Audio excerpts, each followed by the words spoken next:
नमस्कार दोस्तों, मैं अजय सिंह स्वागत करता हूं आपका आपके अपने चैनल इग्नो वाला पर। स्क्रीन पर आप लोग देख ही पा रहे होंगे, कोड खुला हुआ है MGPE 015 और नाम है इसका शोध प्रणालियों का परिचय। आइए क्लास को स्टार्ट करते हैं, टाइम ना वेस्ट करते हुए सीधे।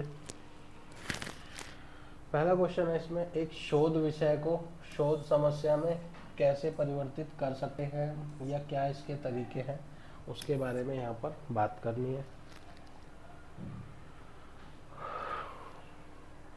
पहला तरीका क्या है कि विषय का हम विश्लेषण करें, उसके बारे में जानें, विषय कैसा है, क्या है, विषय के विभिन्न पहलुओं के बारे में हम जानें। विषय के विभिन्न पहलू, उप विषय और संबंधित क्षेत्रों की हमें पहचान करनी होती है। दूसरा आता है ज्ञान की कमी। किस किस क्षेत्र में ज्ञान की कमी है, उन क्षेत्रों को चिन्हित करें जहाँ ज्ञान की कमी है या जहाँ विवाद है, उन क्षेत्रों को चिन्हित करना होता है पहले। फिर नेक्स्ट आता है हमारा महत्व और प्रासंगिकता। यह निर्धारित करें कि क्या विषय महत्वपूर्ण है, क्या या कौन सा विषय महत्वपूर्ण है और कौन सा समसामयिक है। इन चीज़ों को पता करने के बाद प्रश्न पूछे जाते हैं अपने आप से या जो भी लोग आपके साथ होते हैं उनसे प्रश्न पूछे जाते हैं। कैसे प्रश्न पूछे जाते हैं? खुले अंत वाले प्रश्न, मतलब ऐसे प्रश्न पूछें जो सोचने और खोज करने को मजबूर करें, जिनमें उसका विकल्प हो या इसको प्रोत्साहित करें। नेक्स्ट आता है विशिष्ट और मापने योग्य हो। क्या चीज़ें हो भाई विशिष्ट और मापने योग्य? प्रश्न जो है विशिष्ट हो और मापने योग्य होने चाहिए। क्यों? ताकि उनका अध्ययन किया जा सके। ठीक है, ताकि उनका अध्ययन किया जा सके, उन पर आगे फर्दर स्टडी हो सके या उन पर आगे बढ़ा जा सके। नेक्स्ट आता है अनुसंधान योग्य होने चाहिए। क्या चीज़ होनी चाहिए? निश्चित करें कि प्रश्न जो है अनुसंधान के माध्यम से उत्तर दिए गए हों या दिए जा सकते हों। नेक्स्ट आता है हमारा शोध समस्या का निर्माण करें। अब हमारा वही चीज़ आ गई जो क्वेश्चन में दिया था, शोध विषय को शोध समस्या पर कैसे तब्दील करें। अब हमने उपरोक्त सारी चीज़ें कर ली, उसमें आता है शोध समस्या का अब हमें निर्माण करना है। कैसे करना है? स्पष्ट और संक्षिप्त तरीके से, मतलब बहुत छोटे तरीके से और बड़े स्पष्ट तरीके से। समस्या का स्पष्ट और संक्षिप्त विवरण लिखें, उसके बारे में तरीके से लिखें। ध्येय और उद्देश्य पर ध्यान दें। उसका उद्देश्य क्या है? समस्या का अध्ययन करने के उद्देश्य और लक्ष्य क्या है, उसको निर्धारित करें। नेक्स्ट आता है साहित्य समीक्षा। साहित्य की समीक्षा करें। किस बारे में? विषय से संबंधित मौजूदा ज्ञान और अनुसंधान की हमें समीक्षा करनी होती है। जो मौजूदा ज्ञान और अनुसंधान मौजूदा ज्ञान है और जो भी रिसर्च उससे रिलेटेड, विषय से रिलेटेड पहले से उपलब्ध है, उसके बारे में हमें समीक्षा करनी होती है, वो सही है या नहीं है। ठीक है, उदाहरण इसका आ जाता है शिक्षा में प्रौद्योगिकी का उपयोग। शिक्षा में प्रौद्योगिकी का उपयोग।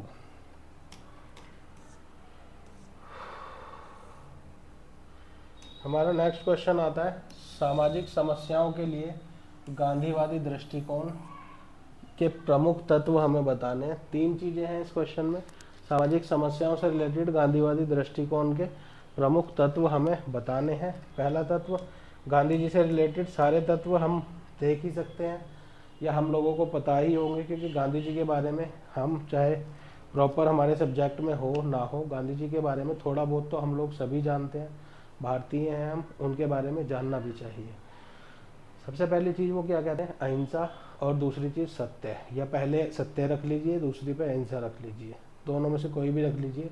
ये 2 चीज़ें हमेशा उनकी चीज़ों में, हमेशा उनकी कही बातों में, उनके विचारों में या उनके जो विचार हैं या जो भी उनके थॉट्स हैं, जो जीवन जीने का तरीका है, उसमें सबसे ऊपर रहती हैं अहिंसा और सत्य। तो ऐसा ही यहाँ पर बताया गया है। पहली चीज़ क्या बताई है यहाँ पर? हमें अहिंसा के बारे में बताया गया। कैसे, इसको देख लेते हैं, थोड़ा सा एलेबोरेट कर लेते हैं 2 पॉइंट्स में। हिंसा के किसी भी रूप का प्रतिरोध न करना, मतलब हिंसा के किसी भी रूप का प्रतिरोध न करना, चाहे वह शारीरिक हो या मानसिक हो। ठीक, उसका प्रतिरोध न करना। एक्चुअली ये प्रतिरोध करना होगा, न करना नहीं होगा। हिंसा के किसी भी रूप का प्रतिरोध करना, चाहे वो शारीरिक हिंसा हो या मानसिक हिंसा हो। दूसरा आता है सत्य और प्रेम के माध्यम से संघर्ष का समाधान तलाश करना। जब अहिंसा से नहीं करेंगे, जब हिंसा नहीं कर पाएंगे हम, तो हमारे पास रास्ता क्या बचता है? सत्य और प्रेम के माध्यम से हम किसी भी संघर्ष का समाधान तलाश करें। नेक्स्ट आता है सत्याग्रह। वही सत्य की बात आ जाती है जो मैं आपको अभी बता रहा था, गांधी जी की टॉप प्रायोरिटीज में रहते हैं अहिंसा और सत्य। अब सत्याग्रह क्या होता है? अहिंसक प्रतिरोध का एक माध्यम होता है, जिसमें क्या होता है, सत्याग्रही जो होते हैं अन्याय के खिलाफ खुद को पीड़ित करता है। मतलब कैसे पीड़ित करता है? भाई मैं भूख हड़ताल कर दूंगा, मैं धरना प्रदर्शन कर दूंगा, मैं धूप में बैठूंगा, मैं इतने दिनों तक खाना नहीं खाऊंगा, है ना, इस तरह की चीज़ें, या मैं अपनी ये चीज़ त्याग दूंगा जिससे मुझे तकलीफ हो। और जब इसमें खुद को इंसान को तकलीफ होती है तो लोग देखते हैं ये इंसान अपनी ही ज़रूरतों के लिए, अपने हकों के लिए, अपने अधिकारों के लिए खुद तकलीफ झेल रहा है, और सामने वाली सरकार या गवर्नमेंट या फिर कोई ऑर्गेनाइजेशन, जो भी XYZ ऑर्गेनाइजेशन है या कोई व्यक्ति है, उसको कोई फ़र्क नहीं पड़ रहा है, तो धीरे धीरे लोगों का गुस्सा उसके खिलाफ बढ़ने लगता है और लोग उसका, व्यक्ति का साथ देने लगते हैं जो अहिंसक प्रतिरोध कर रहा होता है। नेक्स्ट आता है सत्याग्रह। क्या होता है? नैतिक शक्ति और असहयोग पर आधारित होता है। नैतिक शक्ति मतलब हमें सही चीज़ों का साथ देना है, सच का साथ देना है, गलत चीज़ों का साथ नहीं देना है, नैतिकता की बातें करनी है, और असहयोग करना है गलत चीज़ के साथ। इन दो चीज़ों पर सत्याग्रह आधारित होता है। नेक्स्ट आता है इनका सर्वोदय। मतलब सभी का उदय होना चाहिए, सभी का विकास होना चाहिए, सभी को बराबर मौके मिलने चाहिए, है ना, सभी के लिए उत्थान और विकास का सिद्धांत होता है ये सर्वोदय। दूसरा क्या होता है? समाज के सबसे गरीब और सबसे पीछे रह गए लोगों को सशक्त बनाना इसका लक्ष्य होता है सर्वोदय का। नेक्स्ट आता है हमारा स्वदेशी। स्वदेशी के माध्यम से कहते थे गांधी जी जो कहते थे कि स्वदेशी के माध्यम से हम अपनी लक्ष्यों को प्राप्त कर सकते हैं। कैसे भाई? स्थानीय उत्पादों और उद्योगों का समर्थन करके हम उनको बढ़ावा दे सकते हैं। इससे क्या होगा? हमें भी चीज़ें सस्ती मिलेगी, हमारे भी पैसे बचेंगे, फाइनेंशियली हमें भी लाभ होगा, और जो स्थानीय उत्पाद हैं या स्थानीय उद्योग हैं उनको भी लाभ होगा, और उनके थ्रू गवर्नमेंट पे भी टैक्स ज़्यादा जाएगा। जब वो बढ़ेंगे तो टैक्स भी ज़्यादा पे करेंगे वो गवर्नमेंट को। आर्थिक आत्मनिर्भरता प्राप्त कर सकते हैं इसके थ्रू हम। आर्थिक आत्मनिर्भरता कैसे करेंगे? जब हमारे क्षेत्र के ही उद्योगों को हम आगे बढ़ाएंगे तो आर्थिक आत्मनिर्भरता नहीं हो गई है, हमें किसी बाहर के देश से कुछ मंगाना नहीं पड़ेगा। जो ज़रूरी चीज़ें हमारे क्षेत्र में अगर हम उनको बढ़ावा देंगे वो चीज़ें हमें अपने क्षेत्र से मिल जाएंगी। और दूसरी चीज़, बाहर के देशों से मंगानी नहीं पड़ेंगी, ट्रेड डेफिसिट कम होगा हमारा, जो हमारा पैसा देश के बाहर जाता था वो नहीं जाएगा, देश के अंदर ही रहेगा। दूसरी चीज़, बाहर के देशों से मंगाते हैं 50 तरह के, उस पर टैक्स लगते हैं, 100 की चीज़ हमें 200 की मिलती है, 150 की मिलती है, वो नहीं मिलेगी हमें। हमारे क्षेत्र में 100 की चीज़ 100 की ही मिलेगी।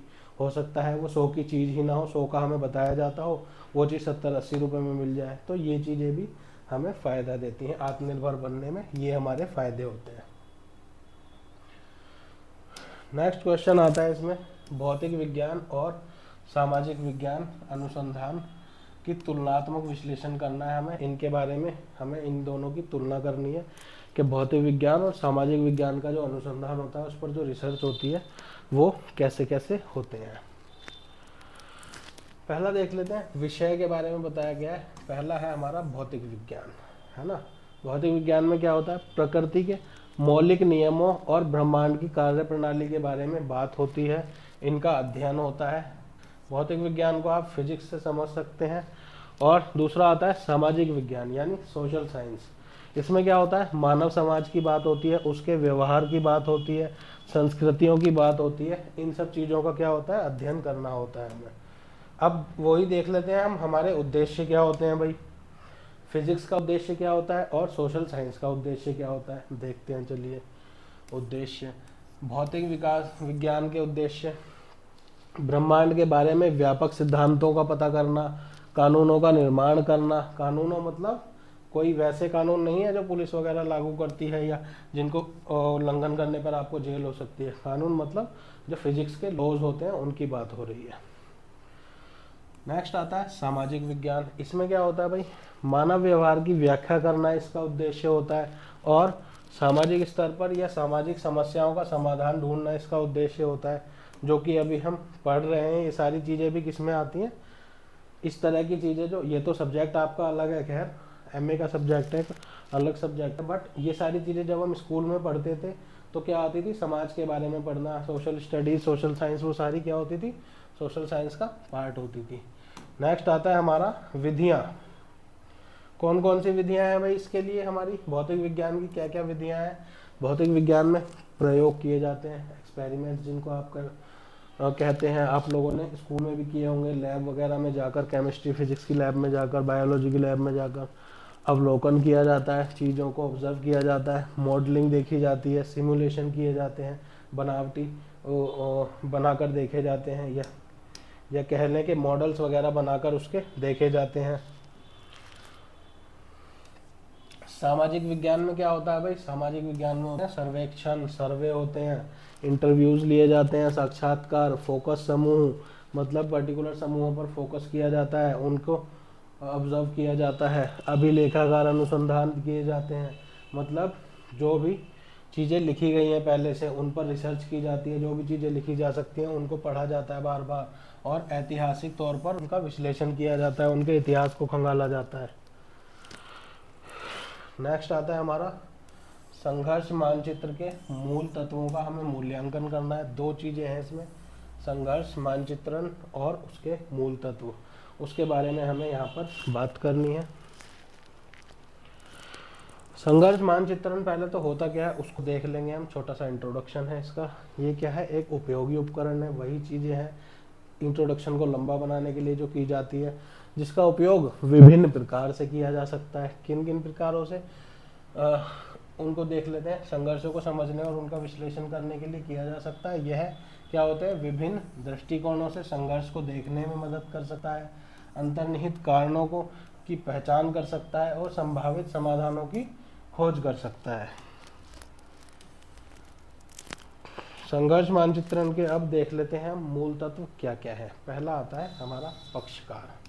पक्षकार मतलब संघर्ष में शामिल सभी व्यक्ति, जो भी उसमें पक्षकार हैं, जो भी संघर्ष हो रहा है, मान लीजिए कहीं पर कोई लड़ाई दंगा हो रहा है, वो एक तरह का संघर्ष ही तो है, उसमें जितने भी पक्षकार हैं, ज़्यादातर हमें देखने मिलता है दो तरफ के पक्ष होते हैं, एक पक्ष और दूसरा पक्ष, और दोनों के बीच में किसी बात पर सहमति नहीं होती है, या किसी बात पर बात बिगड़ जाती है, बहुत ज़्यादा बिगड़ जाती है, तब जाकर हमें ये संघर्ष देखने को मिलते हैं। तो इसमें क्या होता है, सभी पक्षों को, या इसमें कह लीजिए व्यक्तियों को, यदि दो व्यक्तियों के बीच हो रहा है तो दोनों व्यक्तियों को, समूहों के बीच हो रहा है तो समूह, संगठन, इनकी पहचान करनी होती है।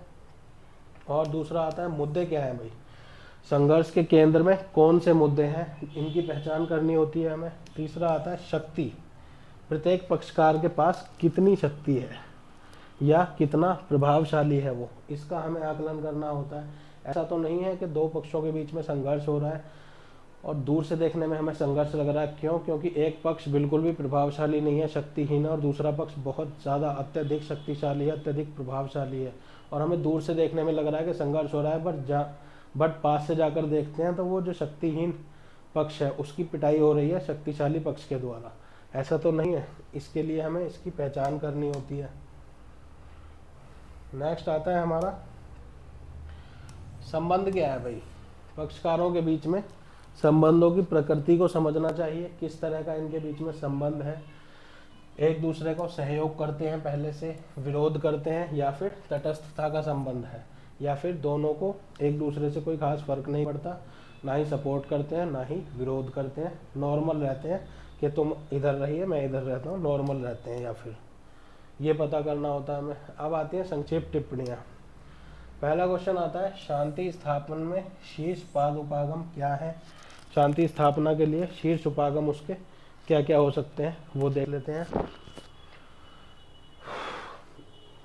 इसमें क्या है, शीर्ष पाद उपागम मतलब टॉप डाउन अप्रोच होती है। ये शांति स्थापन की एक रणनीति है, ये शीर्ष पाद उपागम, जिसमें शांति स्थापना प्रक्रिया को बाहरी अभिनेताओं जैसे अंतर्राष्ट्रीय संगठनों या फिर शक्तिशाली देशों द्वारा निर्देशित किया जाता है। जिसमें सीधा सीधा कहें, सिंपल भाषा में कहें तो यहाँ पर बिचौलिए इंट्रोड्यूस किए जाते हैं, चाहे वो बाहरी अभिनेता कोई से भी हो सकते हैं, चाहे वो अंतर्राष्ट्रीय संगठन हो सकते हैं या कोई बाहर का देश हो सकता है, तीसरा पक्ष हो सकता है ना, उनके बारे में यहाँ पर बात हो रही है। इस दृष्टिकोण की मुख्य विशेषताएं क्या क्या हैं भाई। है ना। मुख्य विशेषताएं भी बतानी होंगी हमें। बाहरी नेतृत्व, अभी तो हमने बात की बाहरी अभिनेताओं को इसमें इंट्रोड्यूस किया जाता है। बाहरी नेतृत्व के नेतृत्व में ही तो इसको सोल्यूशन हम दे पाएंगे। एक तरह से बिचौलिया आएगा तभी तो सुलह कराएगा ना दो पक्षों की। शांति स्थापना प्रक्रिया बाहरी अभिनेताओं द्वारा क्या होती है, शुरू होती है और निर्देशित की जाती है कि आपको इस तरह से शांति की प्रक्रिया में आगे बढ़ना है, शांति स्थापना करने की दिशा में आगे बढ़ना है। नेक्स्ट आता है अनुबंध और नियम।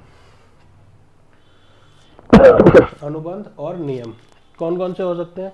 शांति समझौते और संघर्ष के बाद जो नियम बनाए जाते हैं, संघर्ष के बाद के नियमों को बाहरी अभिनेताओं द्वारा तैयार और लागू किया जाता है। अब जब बाहरी अभिनेता आए हैं, इसमें बाहरी पक्ष आए हैं संघर्ष सुलझाने के लिए, वो क्यों आए हैं?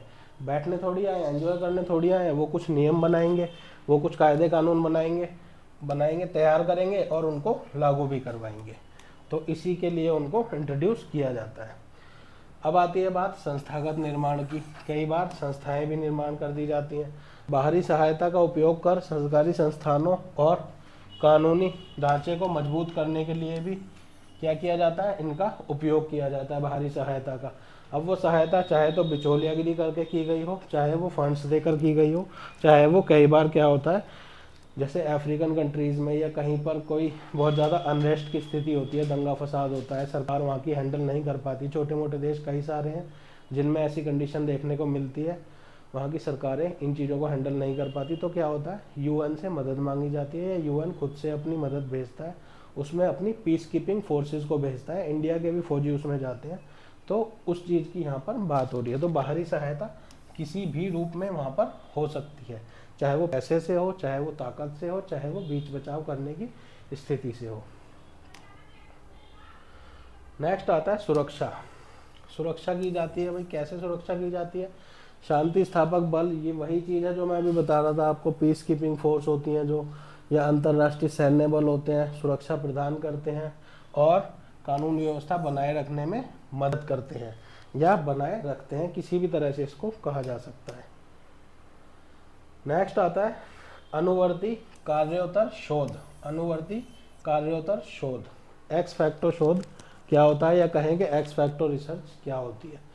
अभी तक तो जितनी चीज़ें पढ़ी हैं हमने उनका मतलब पढ़ के हम समझ पा रहे थे। ये क्या है भाई, एक्स फैक्टो, अनुवर्ती कार्योत्तर, ये तो दोनों ही वर्ड अजीब से है, ना इंग्लिश में समझ आ रहा ना हिंदी में। तो देखते हैं क्या है ये। अनुवर्ती कार्योत्तर शोध या कहेंगे एक्स फैक्टो रिसर्च क्या होता है? एक प्रकार का रिसर्च सब्जेक्ट होता है, जैसा कि हमने यहाँ पर देख ही रहे, शोध लिखा हुआ है। अनुसंधान सब्जेक्ट होता है जिसमें क्या होता है, पहले से हुई घटनाओं का अध्ययन किया जाता है।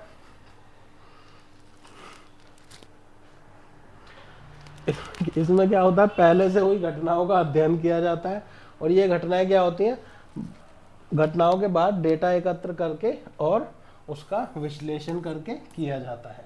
मतलब पहले से जो घटनाएं हुई हैं उनका अध्ययन किया जाएगा उसमें। जैसे पहले मान लीजिए कहीं पे कुछ दंगा फसाद हो गया, कहीं पर कुछ युद्ध हुआ है, कहीं पर कुछ नेचुरल कैलेमिटी हुई है, नेचुरल डिजास्टर आई है, किसी भी तरह की XYZ कोई भी घटना हो सकती है, उसका हम अध्ययन करते हैं, उसके बारे में थोड़ा सा पढ़ाई करते हैं कि ये कैसे हुआ था, क्यों हुआ था, किन कारणों से हुआ था, और उसके बारे में हम डाटा इकट्ठा करते हैं और फिर आगे की हम रणनीति बनाते हैं। ये चीज़ इसमें बताई गई है।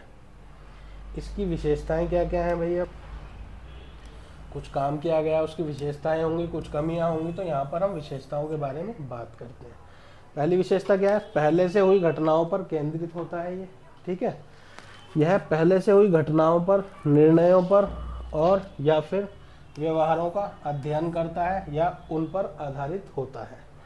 नेक्स्ट आता है हमारा सेकंड, कारणों की खोज करता है। भाई जब पहले से हुई घटनाओं के बारे में हम पढ़ रहे हैं, उसके कारण भी तो जानने की कोशिश करेंगे, तभी तो आगे आने वाली घटनाओं को रोक पाएंगे हम। सेम घटनाएं ताकि बाद में ना हो, तभी तो रोक पाएंगे जब कारण पता होंगे हमें पिछली वाली के। तो कारणों की खोज करता है, पहले हुई घटनाओं के पीछे के कारणों और कारकों को समझने की कोशिश करता है या उनका खोज करता है। नेक्स्ट आता है हमारा मात्रात्मक और गुणात्मक डाटा का उपयोग करता है। कैसे करता है भाई? मात्रात्मक डाटा कौन सा होता है? जिसमें नंबर्स दिए गए हों। गुणात्मक कौन सा होता है? जिसमें सॉरी, हाँ तो क्या कह रहा था, मात्रात्मक और गुणात्मक डेटा का उपयोग करता है। यह मात्रात्मक और गुणात्मक डेटा का, दोनों प्रकार के डेटा का उपयोग करता है और उसके आधार पर आगे फैसले लिए जाते हैं या कहें कि आगे की रणनीति तैयार की जाती है। अब आता है नेक्स्ट पोर्शन, विभिन्न अनुसंधान विधियों का उपयोग करना।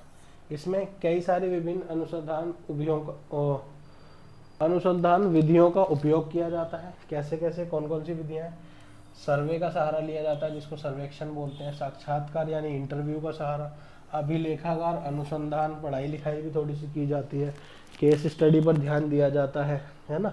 और इन सब के साथ ही अनुसंधान, ये इसी तरह की अनुसंधान विधियों का उपयोग किया जाता है, ये कर सकता है। उदाहरण क्या क्या है इसके, क्या क्या उदाहरण है? पहला है किसी प्राकृतिक आपदाओं के प्रभावों का अध्ययन, जो मैं चीज़ अभी आपको बता रहा था। पहले कहीं पर कोई प्राकृतिक आपदा आई है, वो किन कारणों से आई थी, कहाँ पर आई थी, किस क्षेत्र में आई थी, कितना नुकसान किया था, कितने लोगों की जान गई थी, और आगे आने वाले समय में हम उससे कैसे बच सकते हैं। यदि फिर से उसी क्षेत्र में वो आपदा आती है या आने की संभावना है तो उससे कैसे हम बच सकते हैं, वो सब पता करा जाता है। नेक्स्ट, किसी नीतिगत बदलाव के प्रभावों का मूल्यांकन। इसमें क्या बताया गया, किसी नीतिगत बदलाव के बारे में उसके जो प्रभाव होते हैं उनका मूल्यांकन किया जाता है। मतलब यह अध्ययन नीति लागू होने के बाद जो डेटा एकत्र किया जाता है, नीति के बाद जो, जैसे नीति लागू हो गई उसके बाद कुछ डेटा एकत्र किया जाएगा, नीति ने क्या इफेक्ट डाला, क्या नहीं डाला, अच्छा बुरा क्या प्रभाव पड़े, उसके बारे में डेटा एकत्र किया जाएगा और उसको विश्लेषण किया जाएगा, यानी उसको स्टडी किया जाएगा और नीति के प्रभावों का मूल्यांकन किया जाएगा कि किस तरह के नीति के प्रभाव हुए हैं, ये नीति लागू करने पर पॉजिटिव, नेगेटिव या न्यूट्रल किस तरह के प्रभाव हुए हैं, वो सब देखे जाएंगे, स्टडी किए जाएंगे, जिससे कि आगे की नीति अच्छे तरीके से बनाने में हेल्प मिल सके। यहाँ मैंने 2 प्रश्न और डाले हैं जो कि महत्वपूर्ण हो सकते हैं मेरे नज़रिए से, मेरे एनालिसिस से, तो इनको भी आप लोग ध्यान रखिएगा। इनको मैं सॉल्व नहीं करा रहा हूँ, ये आपके होमवर्क में है। जब भी आप इस क्लास को देखें इनको सॉल्व करने की कोशिश कीजिएगा, बुक से या कहीं से भी। शोध प्रारूप में परिकल्पना का क्या महत्व होता है भाई? कुछ चीज़ हम अज्यूम करते हैं ना, जैसे मैथ के क्वेश्चंस होते हैं, assume that, let x equals to this and that, वो चीज़ होती है यहाँ पर। तो शोध करने में जब हम रिसर्च कर रहे होते हैं किसी चीज़ की, तो परिकल्पना का क्या महत्व होता है, अज्यूम करके जो हम चलते हैं उसका क्या महत्व होता है। नेक्स्ट आता है आंकड़े संग्रहित करने में उसकी विधियाँ क्या क्या होती हैं, आंकड़े संग्रहित करने की विधियाँ क्या क्या होती हैं, या सिंपल कहें तो, इंग्लिश में कहें तो डाटा कलेक्शन की कौन कौन सी प्रोसेस होती हैं, या क्या क्या तरीक़ों से डाटा कलेक्शन कर सकते हैं हम। तो ये क्लास हमारी यहीं तक, आई होप आप सबको समझ आया होगा। इस क्लास को ज़्यादा से ज़्यादा अपने उन फ्रेंड्स के साथ शेयर कीजिए जिनका ये वाला कोड है, ये जिनका ये वाला पेपर है कल, और उनसे कहिए बार बार इस क्लास को देखें और समझें, और ये वाले क्वेश्चंस को, एटलीस्ट इन क्वेश्चंस को तो करके जाएं। आपके 2-3 क्वेश्चन इसमें से ज़रूर सेम होने वाले हैं। बाकी इस क्लास को लाइक कीजिए, शेयर कीजिए और हमारे चैनल को सब्सक्राइब कीजिए। धन्यवाद।